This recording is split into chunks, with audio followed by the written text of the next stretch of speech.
അങ്ങനെ പല മേഖലകളിൽ നമ്മൾ പ്രവർത്തിക്കുന്നു. എനിക്ക് ഈ മുഖ്യധാര പെന്തക്കോസുകാരോട് പറയാനായിട്ടുള്ളത്, ഏറ്റവും കുറഞ്ഞത് നിങ്ങൾ ഇതെങ്കിലും കണ്ട് ഒന്ന് പഠിക്കാൻ നിങ്ങൾ തയ്യാറാകുക.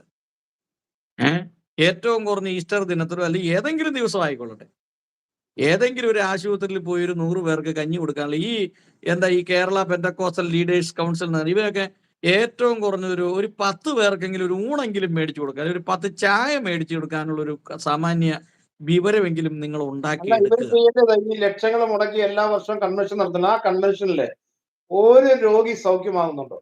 ഒരു വ്യക്തി മാനസാന്തരപ്പെടുന്നു? ഏതാണ്ട് ഒരു 10-15 വർഷത്തിന് മുമ്പ് പെന്തിക്കോസ്റ്റ് വരുന്നതിന് മുമ്പ് നമ്മൾ പല കൺവെൻഷനുകളിൽ പോയിട്ടുണ്ട്. അന്നൊക്കെ അവിടെ ചെല്ലുമ്പോഴത്തേക്ക് ഒരു പ്രസംഗത്തിനകത്ത് അനേകർ മാനസാന്തരപ്പെടുന്നുണ്ട്, അനേകര രോഗി സൗഖ്യമാകുന്നുണ്ട്. അന്നൊക്കെ ഒരു ഐക്യവും സ്നേഹവും ഒക്കെ ഉണ്ടായിരുന്നു, പ്രാർത്ഥനയുണ്ട്. ഇതൊക്കെ ഒരു പ്രഹസനമായിട്ട് ഒരു കൺവെൻഷൻ പ്രഖ്യാപിക്കുക, അതിനകത്ത് ഗുണ്ടായിസം കാണിക്കുക, ഇലക്ഷൻ നടത്തുമ്പോൾ ഗുണ്ടായിസം കാണിക്കുക, പോലീസ് വരിക, ഇവിടൊക്കെ